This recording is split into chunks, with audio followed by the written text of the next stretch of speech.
Bienvenue dans Afrique Online, le podcast qui t'apprend à gagner de l'argent sur Internet depuis l'Afrique. Il est présenté par Gaston TQ.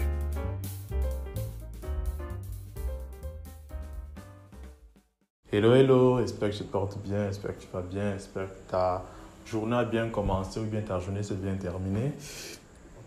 Bienvenue sur le podcast Afrique Online, le podcast d'entrepreneurs. Ok. Si tu ne me connais pas, moi je m'appelle Gaston TQ, je suis entrepreneur. Je vis essentiellement du business en ligne. J'ai envie de dire, bon, plus essentiellement, mais je vis aussi vraiment. Une des plus grandes parties de mes sources de revenus, viennent sur Internet. Donc voilà. Tu peux également me suivre sur mes différents réseaux sociaux, Instagram, Twitter, Facebook. Il y a Snapchat, LinkedIn, mais bon, voilà, je ne l'utilise pas beaucoup, mais voilà quoi. Ok.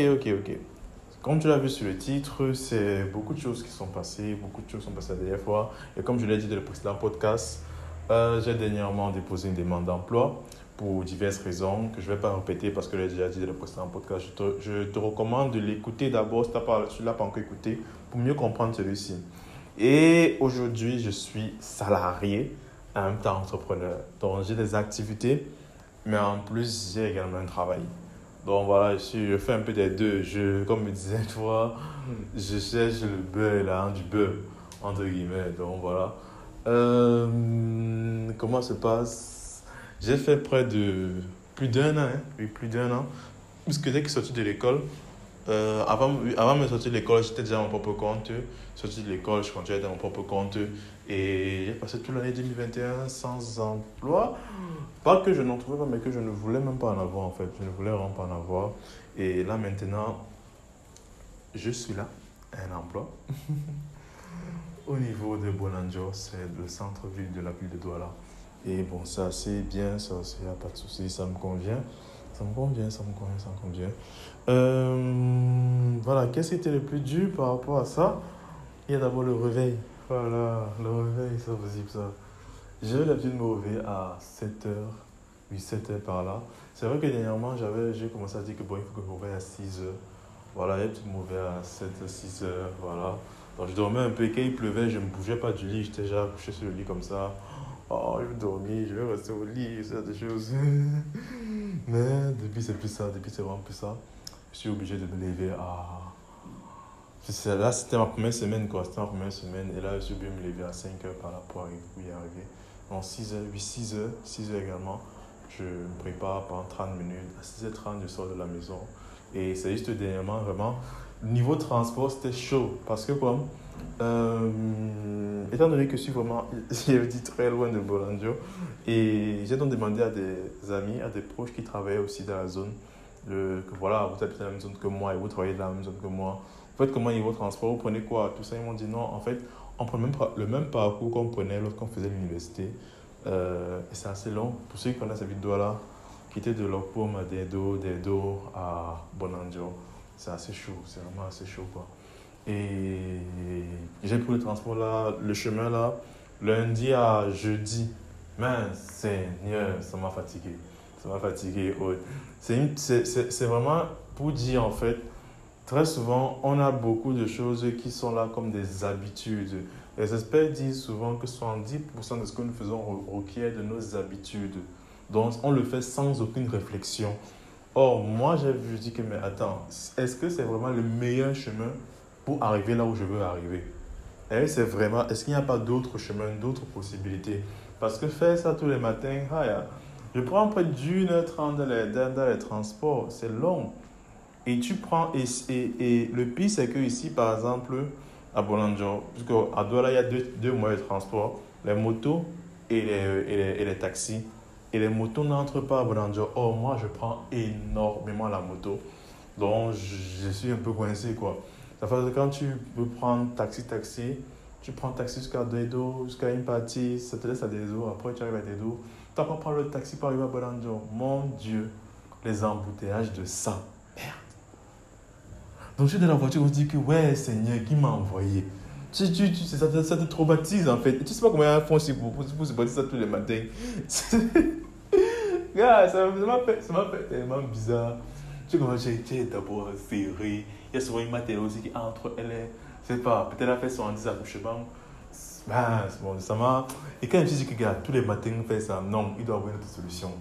Il doit avoir une autre solution. Mais réellement, beaucoup de gens disaient que non, en fait, c'est la seule route qu'il y a, en fait, c'est la seule route qu'il y a. Il n'y a pas d'autre moyen et tout, et tout, et tout. Parce que j'ai envie de dire que, comme je disais tout à l'heure, ils sont plongés dans beaucoup d'habitudes qu'ils ont depuis déjà longtemps. Ils ont fait quelque chose à l'université. Le travail est seulement venu, ils ont fait un prolongement de ce qu'ils faisaient à l'université. Bref, ils ont resté dans leurs habitudes. Et moi, alors, j'ai dit non, vraiment, ça ne doit pas se passer comme ça ne va pas être comme ça. Je vais réfléchir à une solution. Et c'est aujourd'hui, puisque je tourne ce podcast au bureau et vendredi soir.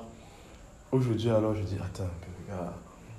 En semaine, j'ai eu à avoir deux, trois idées. J'ai dit que non, je vais tester deux, trois trucs. Vendredi, alors, qui est aujourd'hui, je vais tester une idée.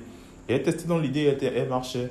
J'ai aussi, joue, donc le matin simplement pour aller à mon lieu de service, je pourrais dépenser jusqu'à 1000 francs. 1000 francs pour y arriver. Dans le double ce qu'on normalement je dépense pour aller pour que je dépensais pour aller à l'école. À l'école, je pourrais dépenser 500. Et là, je dois dépenser 1000 francs pour arriver. Je dis, waouh, c'est trop. C'est vraiment trop. Et aujourd'hui, on testé de nouvelles possibilités. Et je me suis retrouvé à dépenser l'Opom Bonanjo 400 francs CFA. Je me dis, waouh, c'est 1000 francs, 400, c'est quelque chose, c'est énorme. Là, je dis, ok, maintenant c'est mon nouveau chemin. En fait, le but est, le jeu est simple. Je me suis rendu compte que, jusqu'il y a quelques temps, j'avais pris une fois un bus au Catu. J'ai essayé de me renseigner aussi par rapport à comment obtenir les horaires de ça. Et c'était un peu chaud parce que vraiment, les services n'est pas du tout, ils n'ont aucune présence en ligne. Donc, c'est très compliqué de les avoir. Mais bon, quand on voit en démarrage, j'ai réussi à avoir le contact et j'ai aussi à les contacter, avoir plus d'informations. Et naturellement, ils m'ont donné ces différentes informations dont j'avais besoin. Et donc, pour le bus, je suis arrivé à de côté, j'ai pris le bus 150 pour arriver à Bolonjo. Ça aide vraiment beaucoup de gens. Franchement, ça aide vraiment beaucoup de gens. Et j'ai dit, waouh, c'est dommage que ce n'est pas assez médiatisé. Néanmoins, c'est une idée en cours de téléchargement. Peut-être ça va se terminer par un partenariat avec Socatu, je ne sais pas. On verra. Concernant le tien, c'était une expérience nouvelle que j'ai bien aimée, j'ai beaucoup apprécié et que j'apprécie encore. Donc j'ai hâte maintenant d'aller au travail en bus. Comme peut-être les films des Français, des Américains là, où ils partent travailler dans le bus, il a un cœur brisé, il met la tête sur la vitre, en regardant l'horizon, en espérant voir la durée de sa vie. Ouais, j'ai aussi pouvoir faire ça dans ma ville. Oh, ça va beaucoup plus, et je crois que ça sera mieux parce que c'est moins fatigant, en fait, c'est moins fatigant, on n'est pas tellement serré. Quand tu arrives tôt, tu peux t'asseoir tranquille, une place, et voilà. Donc franchement, j'ai beaucoup apprécié. Maintenant, au niveau de l'emploi de temps, effectivement, j'étais toujours habitué à avoir un emploi de temps, genre c'était moi. Et bon, maintenant, c'est moi, c'est maintenant, parce que le boss dit moi, donc c'est un peu ça, donc boss, moi. Voilà. Et bon, c'est vrai que c'est pas toujours agréable parce que bon, tu as tes programmes. Mais ce qui est bien, c'est que ce qu'on demande généralement, je peux le faire assez rapidement. Je peux le faire assez de façon concrète et mon travail consiste plus à superviser les choses. Bref, j'y reviendrai à la fin en quoi consiste mon travail. Mais en grosso modo, c'est ça, c'est assez. Certes, il y a des choses à faire, mais ce n'est pas tellement ça. Plus ce sont les débuts, on est plus en train de classer les dossiers qu'autre chose, de savoir, voilà, tel pas ceci, tel pas là-bas. Donc, on est plus en train de me donner des repères qu'autre chose pour l'instant. Bien plus tard, il y a des choses qui vont se passer, les choses qui vont se mettre en place. Mais pour l'instant, le travail n'est pas encore énorme. C'est encore supportable. Donc, ça fait ce que, en journée, généralement, je travaille sur les choses de l'entreprise, sur les activités de l'entreprise. J'étudie comment l'entreprise fonctionne et tout. Et généralement en soirée, comme là maintenant, je travaille sur mes projets personnels. Et ce qui est bien, c'est que j'ai les clés du bureau. Donc, j'arrive généralement toujours avant le boss. Et j'arrive dans les premiers, souvent c'est dans les premiers, souvent j'arrive aussi après les autres. Et voilà. Mais j'arrive généralement toujours avant le boss. Et je rentre toujours après lui. Donc, c'est un peu ça cette semaine, c'était un peu comme ça. Et ça me plaît bien, ça me plaît bien. Je n'aime pas être du genre à dire que bon, étant donné que je suis un peu, entre guillemets, le plus grand, j'arrive après tout le monde, je rentre avant tout le monde. Non, même étant beau, je sais pas. Je pense qu'on pouvoir faire tout comme ça. En tout cas, pas pour le moment. Je suis encore jeune, j'ai encore beaucoup d'énergie. Donc, pourquoi ne pas utiliser? Donc, en gros, c'est ça. C'est vraiment ça. Mon emploi du temps n'est plus tellement pour moi. Mais ce que j'aime beaucoup, c'est que ça me discipline beaucoup. Ça me discipline vraiment beaucoup dans le sens où tu te dis que bon, si je ne finis pas ça, je ne rentre pas. Comme par exemple, je t'ai donné pour objectif, je dois absolument faire le podcast avant de rentrer. Et c'est ça. Il est déjà près de 20h. 19h ou 20h. Attends, je regarde. Bon, 19h. Il est déjà pour 19h. Et j'ai pas encore fini le podcast, donc il faut absolument que je finisse. Je finis, je le travaille. Après, je le mets en ligne pour que je puisse rentrer à la maison. Avant, c'était déjà, bon, voilà, tu fais deux, trois trucs. Après, tu es fatigué. Tu es un peu fatigué. Comme le lit à côté. Tu bondis sur le lit que oui, je me pose un peu, voilà, c'est me fatigué, autre. Mais là, il n'y a plus le lit, il y a même la chaise, et les chaises ne sont pas très confortables pour dormir. Bon, c'est vrai que contrairement aux chaises qui sont à la maison, je n'ai pas du tout mal au dos. Je n'ai pas du tout mal au dos. Alors non, je ne sais pas comment, mais la texture, je ne sais pas, il y a un truc sur les chaises, donc ça fait à ce que tu n'as pas vraiment mal au dos quand tu prends appui sur ça, contrairement à celui de la maison. Mais le problème, c'est que quand tu rentres également, tu es vraiment fatigué. Tu es vraiment fatigué. Parce que tu fais deux travails en même temps. Tu travailles en journée, tu travailles la nuit, après tu rentres, tu es down. C'est pas facile, c'est pas facile. Mais, ça va, ça va, ça va, ça va. Et j'ai vraiment la grâce d'avoir un travail qui n'est pas tellement prenant. C'est pas tellement prenant. C'est gérable, c'est pas tellement prenant, c'est vraiment très gérable. Et voilà un peu.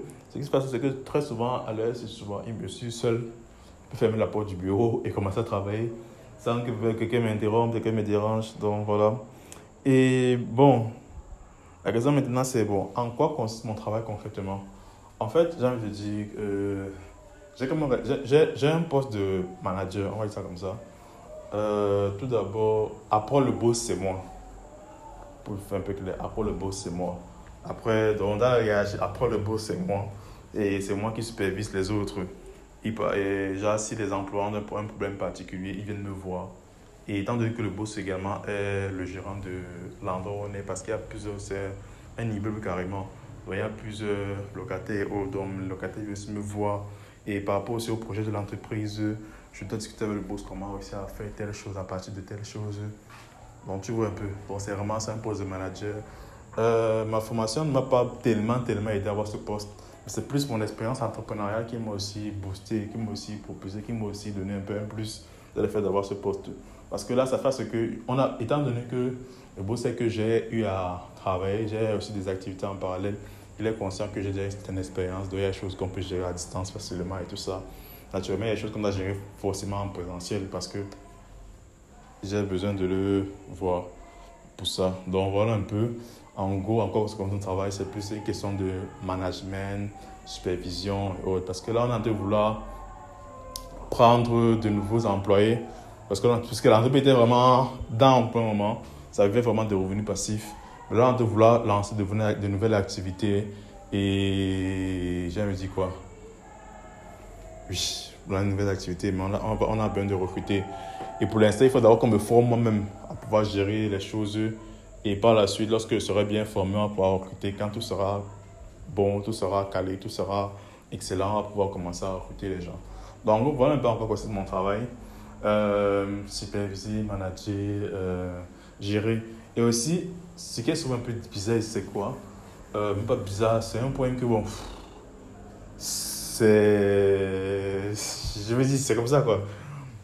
Très souvent, quand les employés ont un problème, ils viennent me voir. En fait, quand quiconque ici a un problème, il vient me voir. Et c'est moi qui rapporte au boss. Genre, tu vois, il y a vraiment des problèmes bizarres ici, là, vraiment bizarres dans le sens où, voilà, ça fait mal de voir par quelqu'un qui dit qu'on n'a pas payé depuis 3 mois, et puis il travaille, il n'a pas de repos, machin. Ça fait mal, ça fait vraiment mal. Mais tu es déjà en mode que, bon, gars, vraiment, je ne peux pas faire grand chose pour toi, en fait. Je t'écoute, oui, je vais prendre ta plainte en compte. Mais je peux rien te promettre en fait. Je vais prendre ta plainte en compte, je vais rapporter ça au patron. Ce qu'il va dire, il va te rapporter ce qu'il a dit et voilà. Mais réellement, je ne peux pas te garantir que ça va passer. Et tu écoutes les problèmes des gens, souvent les gens se fâchent sur toi. Alors que c'est pas toi, tu es venu transmettre une information et autre. Moi, c'est énervé sur toi. Ah, pas facile. C'est vraiment facile, mais ça passe. Il y a certaines choses que je dois prendre les initiatives moi-même. Les initiatives moi-même, dans le sens où, voilà, il y a des choses, par exemple, je dis que bon, je peux le faire moi-même, je peux le faire sans que le boss soit forcément au courant.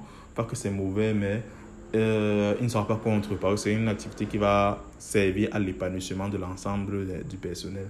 Il ne sera pas contre, ça sera vraiment assez cool. Donc je le fais, voilà, c'est un peu ça quoi. Et dernièrement encore, il y avait un problème au niveau des toilettes.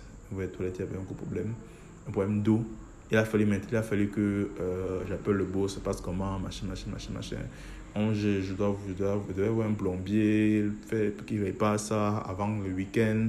Bon, c'était un peu compliqué quoi, mais, voilà, ça s'est bien passé. Et j'étais content quand tout le monde était content. Parce que tout le monde était content. Il était déjà, ah ok, cool. Maintenant, il n'y a plus de problème de toilette parce qu'il y avait depuis hier qu'il n'y avait pas d'eau. Et c'est chaud, quoi. Il fallait trouver une solution par rapport à ça. Et voilà. Donc, c'était un peu ça. Pour dire en fait que c'est assez bien.